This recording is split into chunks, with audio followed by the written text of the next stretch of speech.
அதில் பார்த்தீங்கன்னா சாதாரணமாக இந்த பூத்துக்கு போய் ஓட்டு போகிறோம்னா பார்த்தீங்கன்னா நடுத்தர வைக்கணும், நடுத்தரத்துக்கு கொஞ்சம் வறுமை கொண்டு இருக்கணும், வறுமை கொண்டு கீழே இருக்கணும் தான் போகிறாங்க. ஹை நெட்வொர்க் இண்டிவிஜுவல்ஸோ பிஸ்னஸ் பீப்புளோ அங்கே வரதே கிடையாது. நீங்கள் பார்த்துருப்பீங்க. அது என்ன காரணம்னு கேட்டிங்கன்னா, இந்த பிஸ்னஸ் பீப்புள்லாம் யார் ரீச் வந்தாலும் நாங்கள் மேனேஜ் பண்ணிப்போம், அவங்களும் டீல் பண்ணுவோம். புரியுது இல்லையா? இந்த ஹை நெட்வொர்க் இண்டிவிஜுவல் பீப்புள் வந்து கவலையே கிடையாது. ஏன்னா அவங்களுக்கு பணம் இருக்குது, இது இருக்குது. நடுத்தர மக்கள் தான் ரொம்ப கஷ்டப்படுறாங்க. நடுத்தர மக்கள் தான் ரொம்ப கஷ்டப்படுறாங்க. ஆனால் அவங்க தான் பூத்துக்கே போகிறது கிடையாது. ஸோ நான் நிறைய அனலைஸ் தான் பண்ணேன். நீங்கள் இந்த சர்க்கார் படம் வந்து நிறைய பேர் கேள்விப்பட்டிருப்பீங்க. சர்க்கார் படத்தோட கதை வந்து குருதாஸ் வந்து எழுதியது. இதே போல குருதாஸ் தான் கதை வசனம் எழுதி இயக்கிருந்தாரு. அதுக்கப்புறம் அந்த கதை இன்னொரு கதை அப்படின்னு சொல்லி கேஸ் போட்டு அதை போய் பணம் பண்ண வந்தாங்க. நான் இப்போ உங்களுக்கு முன்னாடி இந்த வீடியோ ஒரு விஷயம் முக்கியமாக சொல்கிறேன். சர்க்கார் கதை என்னோட கதை. நான் எழுதுறது இல்லை, நான் வாழ்ந்த கதை. புரியுதுங்களா? அதாவது அமெரிக்காவில் இருக்கும்போதே ஓட்டர்ஸ் அசோசியேஷன் ஆஃப் இந்தியா அப்படின்னு ஒன்று நான் சொல்லுவேன். நான் அப்போ இருக்கும்போது அங்கே 2-3 ஐஐடி படித்த பசங்கள்லாம் நண்பரானாங்க. அந்த ஐஐடி படித்த பசங்களோட சேர்ந்து லோக் பரித்ரான் என்ற ஒரு கட்சி ஆரம்பித்தோம் 2016. 2016 ஓரளவுக்கு வயசானவங்களுக்கு தெரியும், எல்லாமே இருந்தாங்க. சென்னையில் 7 இடங்கள் இன்னும் 37,000 ஓட்டு வாங்கணும். அண்ணா நகரில் 3வது, ஏடிஎம்கே எடுத்துனாங்க. மயிலாப்பூரில் 3வது, சேப்பாக்கில் திமுக தலைவர் மு கருணாநிதி எதிர்த்து போட்டிட்டார். அப்போ நியூஸ் பேப்பர் வந்துச்சு, மாறன் வெர்சஸ் கருணாநிதி. என்னோட பேர் இளந்து மாறன், எல்லாருமே நண்பர்கள்லாம் மாறன் போடுவாங்க.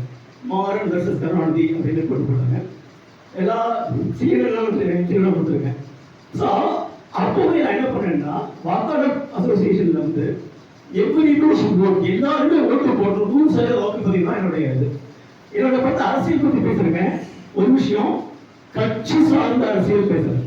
அதுதான் மிக முக்கியமான விஷயம். கட்சி சார்ந்த அரசியல் இல்லாம மக்கள் சார்ந்த அரசியல் படுத்தி பேசுறேன்.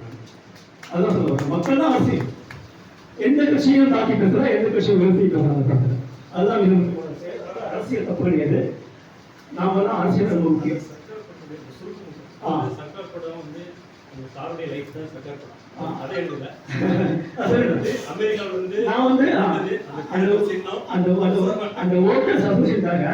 ஒவ்வொரு வருஷமும் அமெரிக்காவில இருந்து இந்தியா வந்து ஓட்டு போட்டு போயிருவேன். 4 தடவை அது மாதிரி 4 எலெக்ஷன்ல போட்டு போட்டிருக்காங்க. இதுதான் சர்க்கார் படத்தையும் கதை. அதுக்கப்புறமா அந்த சர்க்கார் படத்துல வந்து அந்த ஹீரோ இருப்பாரு. என்னுடைய வேலையை கிட்டத்தட்ட 4 முறை நான் ராஜினாமா பண்ணிருக்கேன் அரசியல் ஈடுபடுறதுக்காக. அமெரிக்காவில் கம்பெனில ரிசைன் பண்ண வந்தேன். அந்த 100% கிடையாது, ஒரு 80% நடக்குது. அது வந்து சினிமாட்டிக்கா சில விஷயங்கள் மாத்திருக்காங்க. ஒரு ஓட்டு அப்படிங்கிறது கதை கிடையாது. அந்த ஃபைட்டு சீனு, அந்த லவ் சீக்வன்ஸ் அதெல்லாம் கிடையாது, பாடல்களும் கிடையாது. இதை தவிர மற்ற எல்லாமே நல்லா இருக்குது. அந்த படத்தினுடைய எழுத்தாளர்கள் வந்து வெசனகாட்டால் வந்து 2 பேர் இருப்பாங்க. ஒருத்தர் வந்து எழுத்தாளர் ஜெயமோகன். அந்த எழுத்தாளர் ஜெயமோகனுக்கு இந்த வாட்டர்ஸ் அசோசியேஷன் ஆஃப் இந்தியாவோட கான்செப்ட்ஸும் 100% ஓட்டிங் பற்றிய கம்ப்ளீட் ப்ரெசன்டேஷனையும் ஒரு புக் இதற்காக நான் இமெயில் அனுப்பிச்சிருந்தேன். அந்த இமெயில் மொத்த சாரமும் தான் சர்க்கார் படத்தினுடைய 2வது பாகத்துடைய மொத்த வசனமும் என்னோட கான்செப்ட் தான். அதுக்கு இமெயில் அனுப்பிச்சிருக்கான எவிடன்ஸ் எல்லாமே எங்கிட்ட இருக்கு, எல்லாமே என்னோட செட் பாக்ஸில் இருக்குங்க. ஸோ ஓட்டு போடுறதுக்காக இந்தியா வந்து ஓட்டு போட்டு திருப்பி அமெரிக்கா போயிடுவாங்க.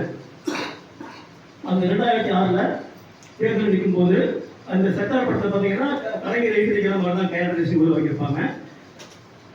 உண்மையிலேயே கலைஞர் எழுதினது நான். அப்போ வந்து அப்போ நான் மொபைல் ஃபோன் வச்சிருந்தேன். ஒருத்தர் ஃபோன் பண்ணி ஏண்டா தலைவர் எடுத்து நிற்கிறாங்க, எவ்வளோ தைரியம் இருக்கும், முதல்ல வாபஸ் வாங்க அப்படின்னா. யாருப்பா நீங்கள், யார் சார் நீங்கள் பேசுறது அப்படின்னு. அது எது உனக்கு, நான் யாராக இருந்தா என்ன அப்படின்னா, சார் என் பேர் தெரியும், என் நம்பர் தெரியும், நான் இப்போ எங்கே இருக்கிறது தெரியும், ஆனால் நீங்கள் யாருன்னு தெரியாது, உங்கள் பேர் தெரியாது. அவர் வந்து ஒரு பிசி ஒரு 04 படிப்பு பண்ணாங்க. இவ்வளவு பேசுகிற நீங்கள் தைரியம் இருந்தாங்க, நான் இங்கே தான் கம்பெனி பக்கத்தில் இருக்கிறேன், நீங்கள் நேராக வாங்க நம்ம 2 பேரும் வந்து பேசுவோம், முதல்ல நீங்கள் யாருன்னே தெரியாது அப்படின்னு சொன்னாங்க. அவன் ஃபோனை வச்சுட்டு போயிட்டான். அது ஒரு தைரியம். இப்போ வந்து அந்த தைரியத்தான் கூட என்னால் யோசிக்க முடியாது. அப்போ லோக்கல் அடிக்கும் போது என்னுடைய சின்னம் கொடாடி, அந்த கொடாடி சின்னம் தான் சர்க்கார் படத்தை வரும் உங்களுக்கு. இந்த பைக் ரேஸ் வச்சிருக்காங்க இல்லையா, அது ஒட்டுமொத்த பைக் ரேஸும் கிட்டத்தட்ட 500 பேரை வச்சு நாங்கள் சொன்னோம். நாங்கள் 500 பேரும் காங்கிரஸ், இன்ஃபோசிஸ் அந்த கம்பெனி வேறு பார்த்து ஐடி போயிடுறாங்க. எல்லாத்துக்கும் முன்னாடி உங்களுக்கு இப்போ ஃபேஸ்புக் தான் உங்களுக்கு சோஷியல் மீடியா தெரியும். சோஷியல் மீடியாவில் ஒரிஜினல் ஆரியன் வந்து ஆர்குட் அப்படின்னு ஒரு சைட் 2006 ஆர்குட் யூஸ் பண்ணி சோஷியல் மீடியா மூலமா பொலிட்டிக்கல் சப்போர்ட் கிரியேட் பண்ணி மிகப்பெரிய மாற்றத்தை பண்ணுறாங்க. சோஷியல் மீடியா இப்போ பெருசாக பிசிஓ பண்ணிருக்காரு.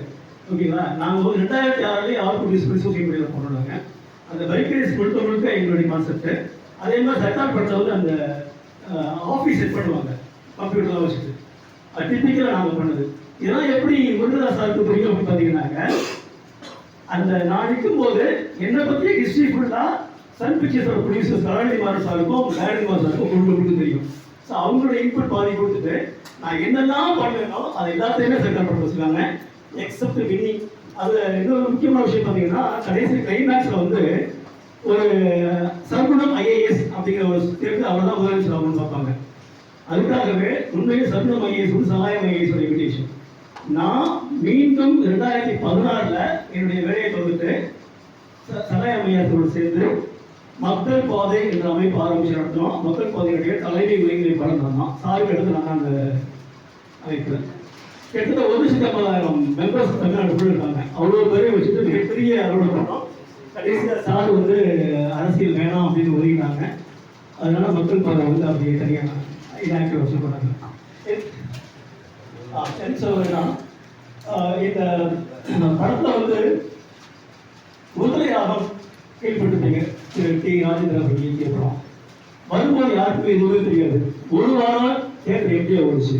ஒரு வாரத்துக்கு அப்புறம் சூப்பர் சக்சஸ் ஆச்சு. அதே மாதிரி முதல் மரியாதை முதல் 5 நாள் ஓடல, அதுக்கப்புறம் தான் ஓடிச்சு. அதுவும் கிராமத்துக்கு மையமாக்கிய படம், சாதாரண வெளியில் எடுக்கப்பட்ட படம், பெரிய பொருட்கள் உள்ளதா படம். அதே மாதிரி நாயகன். ஸோ இதெல்லாம் வந்து ஆரம்பத்தில் பேசப்படனாலும் படத்தை பார்த்ததுக்கு அப்புறம் மிகப்பெரிய பிரம்மாண்டம் வெற்றி கொடுச்சு. அந்த வகையில் ஒருதலையாக போல, முதல் மரியாதை போல, நாயகன் போல ராட்டை படமும் மிகப்பெரிய வெற்றி அடைய எல்லோரையும் பார்க்க வேண்டிய